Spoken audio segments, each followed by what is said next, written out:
How are you guys doing? Today is Tuesday, September 7th, 2021. I'm James Sims, and for this episode of The Elite, I'm going to review the Elite matchups and performances that took place yesterday on Labor Day, Monday, September 6th, 2021.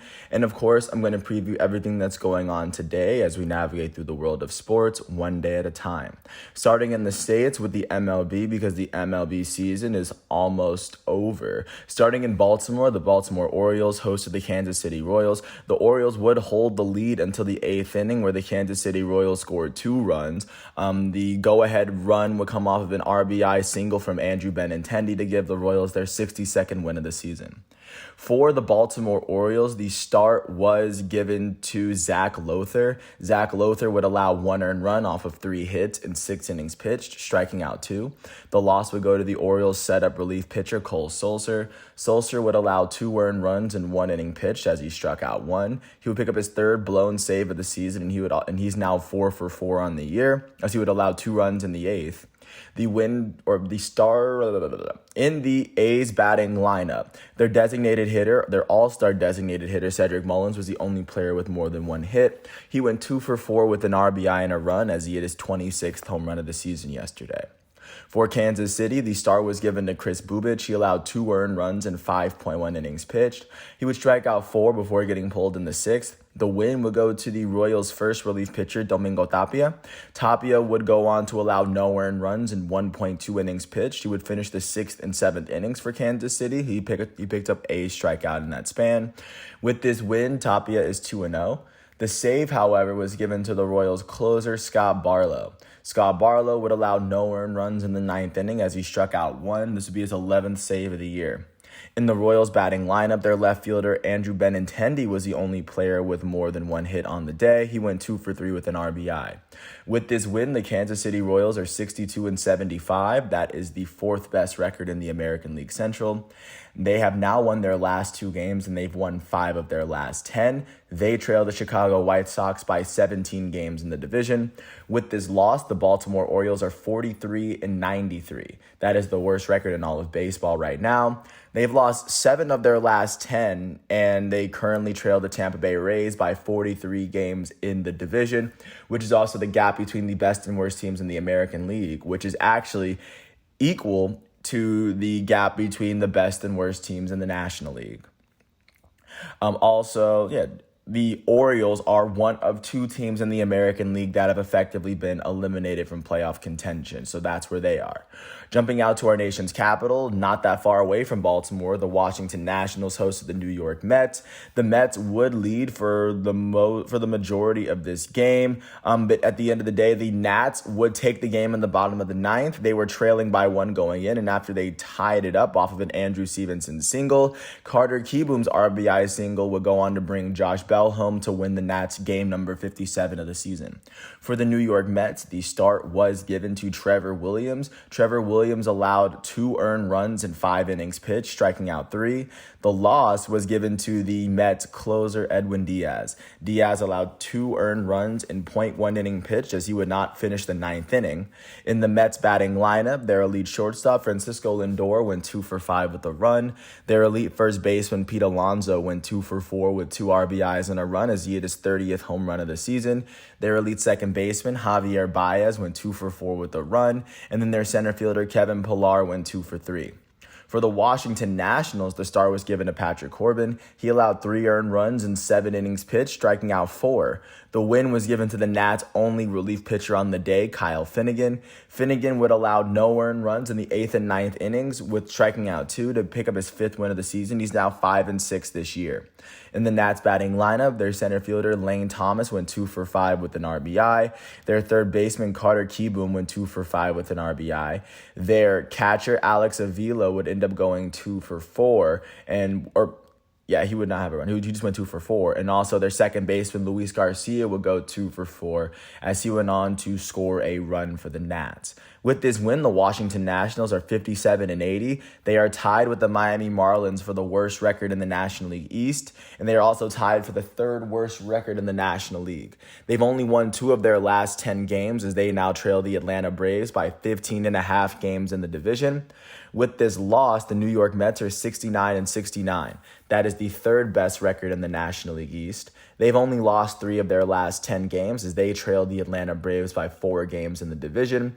They also trailed the San Diego Padres by 4.5 games for that second National League wildcard spot. At the moment, the Mets are the 4th team on the outside looking in, also trailing the Cincinnati Reds, the Philadelphia Phillies, and the St. Louis Cardinals. Jumping out to New York, to the team that actually played there, in the Bronx, the New York Yankees would host their Blue Jays, and the Blue Jays would shut the Yankees out to win it 8-0. For the New York Yankees, the loss went to their starting pitcher, Jameson Taillon. He allowed 3 earned runs and 3 hits in 7 innings pitched, striking out 5. With this loss, he's 8-6 on the year. In the Yankees batting lineup, their first baseman, Anthony Rizzo, went 2 for 3 as he was the only player with a multi-hit game. For the Toronto Blue Jays, the win went to their elite starting pitcher, Hyunjin Ryu. He would allow no earned runs and 3 hits in 6 innings pitched. He would go on to strike out 6 batters on the day, and with this win, he's now 13-8. In the Blue Jays batting lineup, their all-star second baseman, Marcus Semien, went 2 for 5 with 5 RBIs and 2 runs. His 2 hits were his 36th and 37th home runs of the season. Their elite first baseman, Vladimir Guerrero Jr., would go 3 for 5 with an RBI and a run. He would go on to hit his 40th home run of the season. And with this win, the Toronto Blue Jays are 74-62. That is the 4th best record in the American League East. They've won their last 5 games, which is actually the best winning streak in the American League and the 2nd best winning streak in all of baseball right now, right behind the Cubs. They've won 8 of their last 10 games, and the Blue Jays sit 12 games behind the Tampa Bay Rays in the division, and they're also sitting even with, or they, alongside the Mariners, are the first teams on the outside of the American League wildcard picture looking in, as they both trailed the Boston Red Sox by 3 games in that race. With this loss, the New York Yankees are 78-59. That is the 2nd best record in the American League East. They've lost their last 3 games, and they've lost 7 of their last 10. They currently trail the Tampa Bay Rays by 8.5 games in the division. And right now, they're holding on to that first American League wildcard spot, sitting half a game ahead of the 2nd place Boston Red Sox. Speaking of the Red Sox hosted the Tampa Bay Rays, and with a chance for the Red Sox to take that number 1 seed, the Rays would end up outscoring the Red Sox 11-10 in extra innings. In extra innings, it would be an RBI single from Nelson Cruz to make it 10-9. Brandon Lowe's RBI single would make it 11-9. And then in the bottom of the 10th, Jose Iglesias would be the only player to bring someone home for Boston. It would be 11-10 Tampa.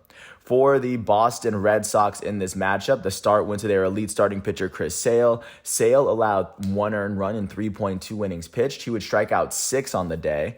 The loss would go to the Red Sox setup relief pitcher, Garrett Whitlock. He would allow 3 runs in 1.1 innings pitched, striking out 2. He would pitch the entirety of the 9th, but he wouldn't make it through the 10th. And in the Red Sox batting lineup, their second baseman on the day, with Taylor Motter, would go 2 for 5 with an RBI and 2 runs. He would hit his first double and his first triple of the season yesterday. Their right fielder, Hunter Renfroe, would go 3 for 5 with 2 RBIs and a run. Their all-star third baseman, Rafael Devers, would go 2 for 4 with an RBI and a run. And with this win, for the Tampa Bay Rays in this matchup, the start went to Ryan Yarbrough. Yarbrough allowed 7 earned runs in the first 2 innings of the game, striking out 1. The win was given to the Rays closer, Colin McHugh. McHugh would allow 1 run in the 9th and 10th innings, striking out a batter, and with his win, he's now 6-1 on the year. In Tampa Bay's batting lineup, their elite right fielder, Randy Arozarena, went 2 for 6 with an RBI and 2 runs. Their elite shortstop, Wander Franco, went 4 for 6 with 3 runs. Their elite designated hitter, Nelson Cruz, went 3 for 6 with 3 RBIs and 3 runs, and he would go on to hit his 28th home run of the season. Their third baseman, Yandy Diaz, went 3 for 5. Their first baseman, Jordan Luplow, would end up going 2 for 3 with an RBI. With this win, the Tampa Bay Rays are 87-51. That is the best record in the American League East, the best record in the American League, and they are tied with the LA Dodgers for the 2nd best record in the entire MLB behind the San Francisco Giants. They have won 7 of their last 10 games as they sit 8.5 games ahead of the 2nd place New York Yankees within their division, the American League East, and they're holding on to that number 1 playoff spot as they sit ahead of the second seed Houston Astros, and ahead of the third seed Chicago White Sox, who are leading the Central. With this loss, the Boston Red Sox are 79-61. That is the third best record in the American League East, record-wise, or win percentage-wise. They've lost their last 2 games, and they've lost 5 of their last 10. They trail the Tampa Bay Rays by 9 games in the division, and right now they are holding on to that second American League wildcard spot, sitting half a game behind the first-place New York Yankees, and they sit 3 games ahead of the Toronto Blue Jays and the Seattle Mariners, the first teams on the outside looking in, especially in this regard, in this respect. Jumping out to Pittsburgh, the Pittsburgh Pirates hosted the Detroit Tigers. The Tigers would end up beating the Pirates 6-3 after scoring 4 runs in the 7th inning to come from behind and pick up a very big win. For the Detroit Tigers, the start was given to Tarek Skubal. He allowed 2 earned runs in 3 innings pitched, striking out 4. The loss would go to the Tigers' second relief pitcher, Kyle Funkhauser. Kyle Funkhauser would allow 4 earned runs in 1.2 innings pitched, striking out a batter. This would be his second blown save of the year, and with this loss, he's now 6-3. In the Tigers' batting lineup, the right fielder Robbie Grossman went 2 for 4 with a run. He was the only player on the team who had more than 1 hit. And then for Pittsburgh, the start was given to Bryce Wilson. He allowed 3 earned runs in 6 innings, striking out 4. The win went to the Pirates' first relief pitcher on the day, Chasen Shreve. Shreve allowed no earned runs in the 7th inning, and with his win, he's 3-1.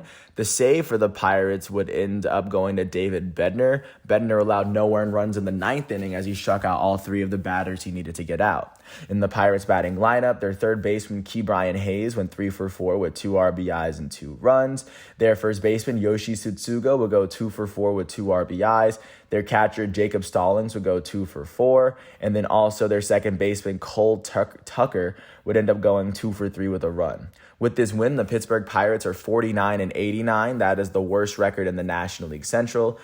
They have won 2 of their last 10 games as they now trail the Milwaukee Brewers by 34.5 games in the division, just to get a sense of where they sit.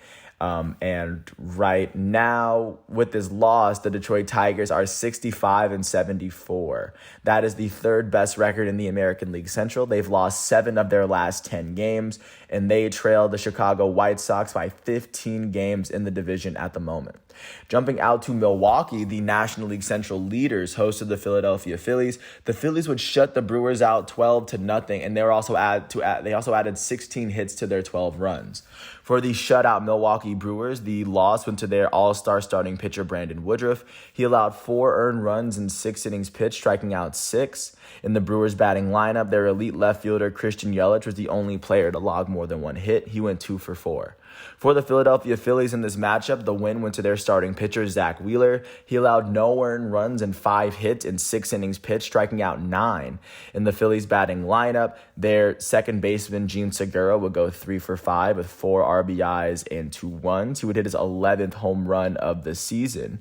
Their elite right fielder, Bryce Harper, would go 1 for 4 with 2 RBIs and a run as he hit his 28th home run of the year. Their all-star catcher, JT Realmuto, went 2 for 5. Their first baseman, Brad Miller, would end up going 3 for 5 with 2 RBIs and 3 runs. Brad Miller would hit his 16th and 17th home runs of the season yesterday.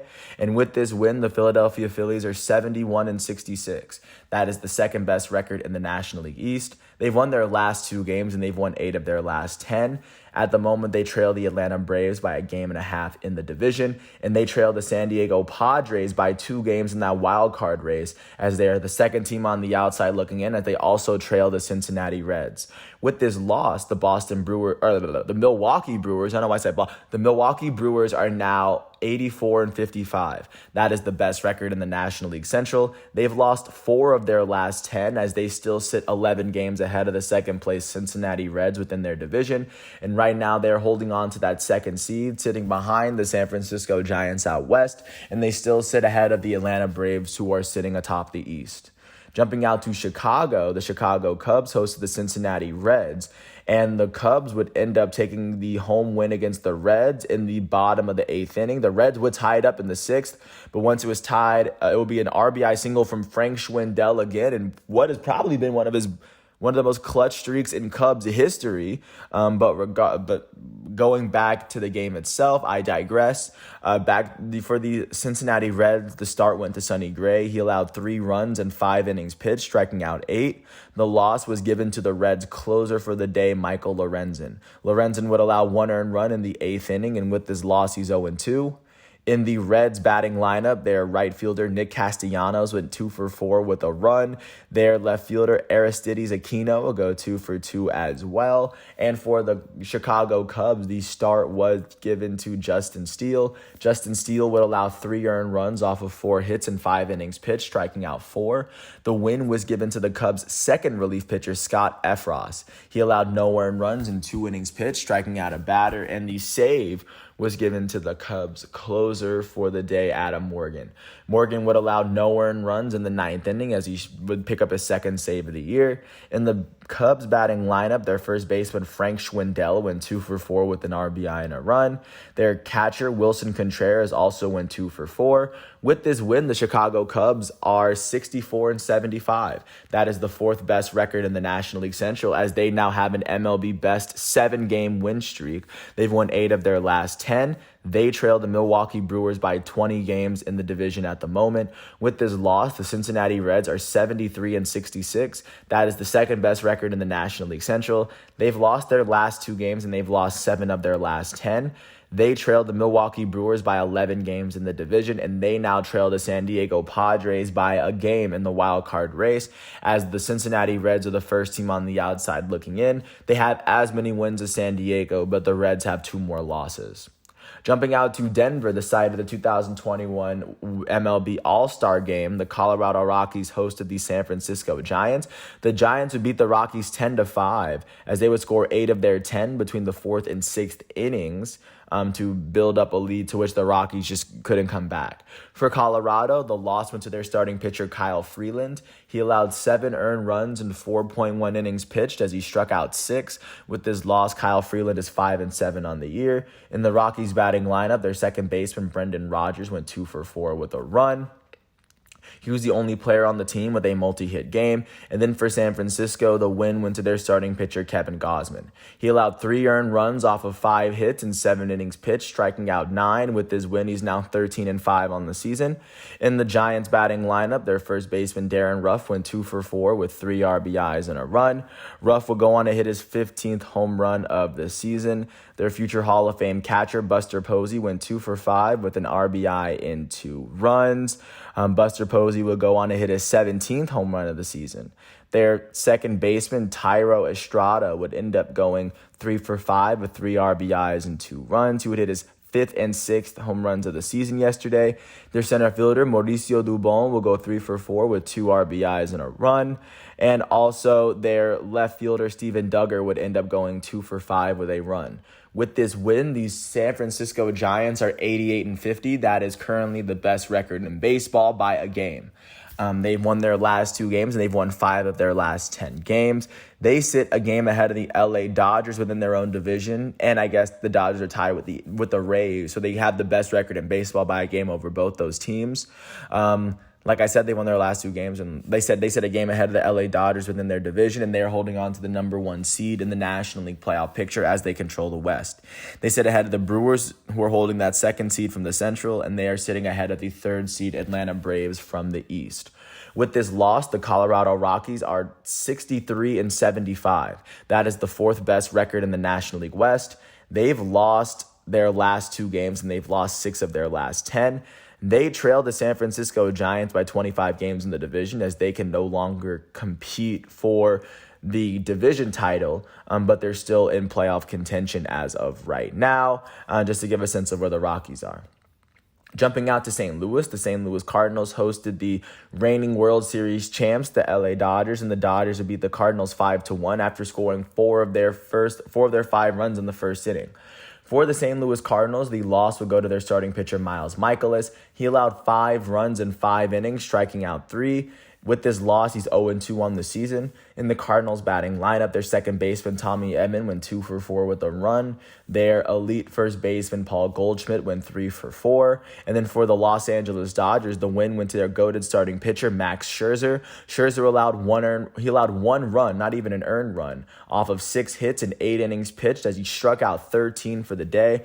With this win, he's now 13-4. In the Dodgers batting lineup, nobody on the team would finish with more than 1 hit, but their all-star left fielder, Chris Taylor, would go 1 for 4 with 2 RBIs and a run. He will go on to hit his 20th home run of the season. With this win, the LA Dodgers are 87-51. That is the second best record in the National League West. They've won 6 of their last 10 as they trail the San Francisco Giants by a game in the division. They are sitting with that number 1 spot in the National League wild card, sitting 13.5 games ahead of the second place San Diego Padres at the moment. Jumping out to Cleveland, before I get there. With this loss, the St. Louis Cardinals are 69-67.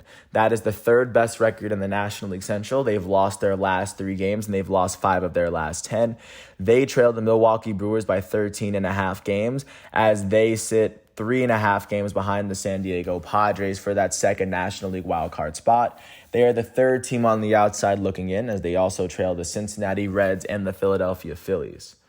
Jumping out to Cleveland, the Cleveland Indians would host the Minnesota Twins. The Twins would pick up the road win, winning this one 5-2. For Cleveland, the loss went to their starting pitcher, Logan Allen. Logan Allen would go on to allow 5 earned runs and 5.1 innings pitched, striking out 4. With this loss, Logan Allen is 1-6 on the year.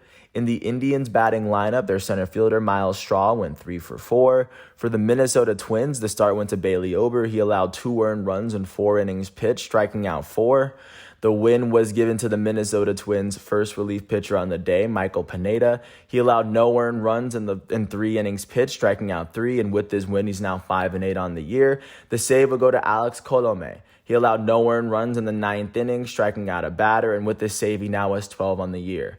In the Twins batting lineup, their center fielder Byron Buxton will go 2 for 5 with an RBI and 2 runs. He hit his 11th home run of the season. Their second baseman, Jorge Polanco, went 4 for 5 with an RBI and 2 runs. He hit his 27th home run of the season, and their pinch-hitting third baseman for the Twins, their pinch-hitting third baseman, Luis Arraez, would end up going 2 for 2 with an RBI. With this win, the Minnesota Twins are 60-77. That is the worst record in the American League Central. They've won their last 2 games, and they've won 5 of their last 10. They trail the Chicago White Sox by 19 games in the division. With this loss, the Cleveland Indians are 68-67. That is the second best record in the American League Central, same division. They've lost 5 of their last 10 games as they now trail the Chicago White Sox by 10 games in the division. Jumping out to Houston, the Houston Astros hosted the Seattle Mariners, and in this matchup, the Astros would pick up the 11-2 home win after scoring 6 of their 11 in the second inning. For the Seattle Mariners in this matchup, the start and the loss were given to Yusei Kikuchi, their all-star starting pitcher. He allowed 6 runs in 1.2 innings pitched. He was unable to strike out a batter before he was pulled in the second inning. With this loss, Kikuchi is 7-8 on the year. In the Mariners batting lineup, their second baseman Abraham Toro will go 2 for 3 with 2 RBIs. And then for the Houston Astros, the win went to their starting pitcher Lance McCullers. Lance McCullers allowed 2 earned runs off of 4 hits in 6 innings pitched as he struck out 7. With this win, Lance McCullers Jr. is 11-4 on the year. The save will go to the Astros' only relief pitcher Brandon Belock. Belock pitched 3 innings, striking out 3 to pick up his first save of the year. And then in the Astros batting lineup, their elite second baseman Jose Altuve went 2 for 4 with an RBI and a run. He hit his 23rd and 24th doubles of the season. Their shortstop Carlos Correa went 2 for 3 with 2 runs. Their first baseman Yuli Gurriel went 2 for 4 with 3 runs. Their right fielder Kyle Tucker would go 3 for 4 with 2 RBIs and 3 runs. And then their center fielder Jake Myers would end up going 2 for 5 with 4 RBIs and a run. He hit his 4th home run of the season yesterday. With this win, the Houston Astros are now 80-57. That is the best record in the American League West, as they are the second team in the American League to hit the 80-win threshold. They sit 5.5 games ahead of the second-place Seattle Mariners in their division, as they are holding on to that second seed in the American League playoff picture, sitting behind the Tampa Bay Rays leading the East holding that one spot, and they're sitting ahead of the 3 seed Chicago White Sox, who are currently controlling the American League Central. With this loss, the Seattle Mariners are 75-63. That is the second best record in the American League West. They've lost 4 of their last 10 games as they sit 5.5 games behind the Houston Astros in the division. And right now they are sitting alongside the Toronto Blue Jays, 3 games behind the Boston Red Sox. They are the first teams on the outside of the American League wildcard picture looking in. Jumping out to Anaheim, last but not least, the Angels of Los Angeles hosted the Texas Rangers, and the Rangers would end up shutting out the Angels in LA, holding the Angels to only 5 hits. For LA, the loss went to their starting pitcher, Jaime Barria. He allowed 3 earned runs in 7 innings pitched, striking out 3. And with this loss, Barria is 2-3 on the year. In the Angels batting lineup, their all-star first baseman, Jared Walsh, went 2 for 4. For the Texas Rangers, the win went to their starting pitcher, A.J. Alexy. Alexy would allow no earned runs and only 1 hit in 6 innings pitched as they struck out 7. With this win, Alexy is 2-0 on the year. In the Rangers batting lineup, their third baseman, Yanni Hernandez, will go 2 for 5 with an RBI and a run. Also, their designated hitter, Yohel Pozo, will go 2 for 4 with 2 runs. Their left fielder, Jason Martin, would end up going 2 for 4. And then last but not least, their catcher, Jose Trevino, will go 2 for 4 with 2 runs. With this win, the Texas Rangers are 49-88. That is the worst record in the American League East, as they've won their last 2 games and they've won 5 of their last 10. They trailed the Houston Astros by 31 games in the division, as the Rangers are one of 2 teams in the American League that have already been eliminated from playoff contention at this point of the season. So that is what the MLB is looking like following yesterday's matchups and looking out to what's going on today. Starting from the very top, because it's not much of a travel game, not much of a travel day, At 6:10, Aaron Savali and the Cleveland Indians are going to host John Gant and the Minnesota Twins. Aaron Savali enters his matchup with a 10-2 record, holding a 3.32 ERA. At 6:35, the Pittsburgh Pirates are going to host Willie Peralta and the Detroit Tigers. Willie Peralta enters his matchup with a 3-3 record, holding a 3.68 ERA. At 6:40 on FS1, Edward Cabrera and the Miami Marlins are going to host Carlos Carrasco and the New York Mets. At 7:05, Alexander Wells and the Baltimore Orioles are going to host Jackson Kowar and the Kansas City Royals. At the same time, at 7:05, the New York Yankees, led by their elite starting pitcher Garrett Cole, are going to host Steven Matz and the Toronto Blue Jays. Matz enters his matchup with a 10-7 record and a 3.80 ERA. Garrett Cole enters his matchup with a 14-6 record, holding a 2.73 ERA. At 7:10, Eduardo Rodriguez is in the Boston Red Sox, are going to host Drew Rasmussen in the Tampa Bay Rays. Eduardo Rodriguez enters his matchup with an 11-7 record, holding a 4.88 ERA. At 7:20, Max Fried and the Atlanta Braves are going to host Paolo Espino and the Washington Nationals. Paolo Espino enters his matchup with a 4-4 record, holding a 4.08 ERA. Max Fried enters his matchup with an 11-7 record, holding a 3.51 ERA on the year. At 7:40, Adrian Sampson and the Chicago Cubs are going to host Wade Miley and the Cincinnati Reds. Wade Miley enters his matchup with an 11-5 record, holding a 2.97 ERA. At the same time, at 7:40, Eric Lauer and the Milwaukee Brewers are going to host Aaron Nola and the Philadelphia Phillies. Eric Lauer enters his matchup with a 4-5 record, holding a 3.43 ERA. At 7:45, J.A. Happ and the St. Louis Cardinals are going to host the defending World Series champs LA Dodgers. At 8:10, Jake Odorizzi and the Houston Astros are going to host Logan Gilbert and the Seattle Mariners. At 8:40, Chichi Gonzalez and the Colorado Rockies are going to host Logan Webb and the San Francisco Giants. Logan Webb enters his matchup with an 8-3 record, holding a 2.56 ERA. At 9:40, James Caprillion and the Oakland Athletics are going to host Jimmy Lambert and the Chicago White Sox. With this win, James Caprillion enters his matchup with a 7-4 record, holding a 3.87 ERA. At the same time, at 9:40, Zach Gallen, the elite starting pitcher for the Arizona Diamondbacks, is going to host Spencer Howard and the Texas Rangers. Gallen enters his matchup with a 2-8 record, holding a 4.34 ERA. Last but not least, The San Diego Padres, led by their elite starting pitcher Blake Snell, are going to host the Los Angeles Angels, led by Packy Naughton. Blake Snell enters this matchup with a 7-5 record and a 4.31 ERA. Looking at what's going on in the world of soccer, it was just African soccer yesterday, as it was mostly teams competing for the World Cup. And looking at what's going on today, at least starting out in Africa, looking at the matchups that are going to take place there for a change. Algeria and Riyad Mahrez are going to take on Burkina Faso at 3 p.m. South Korea is going to face off against Lebanon in the Asian qualifying matchups. Japan's going to face off against China at 11. Looking at what's going on in Europe, it looks as though Croatia, the 2018 World Cup runners-up, are going to face off against Slovenia.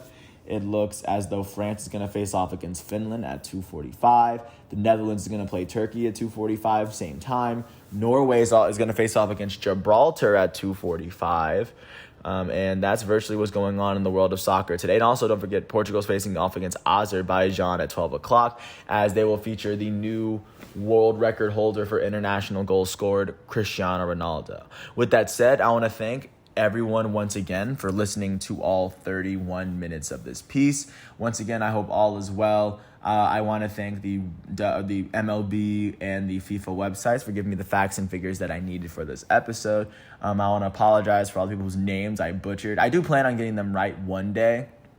I guess today is not that day. And at the same time, I want to thank everyone for listening to this piece. Once again, today is Tuesday, September 7th, 2021. Once all of today's exhibitions and matchups are done, I will come back tomorrow with another episode of The Elite. So until then, thanks for listening to my piece. I hope all is well, and peace out. I'll catch you with another episode tomorrow.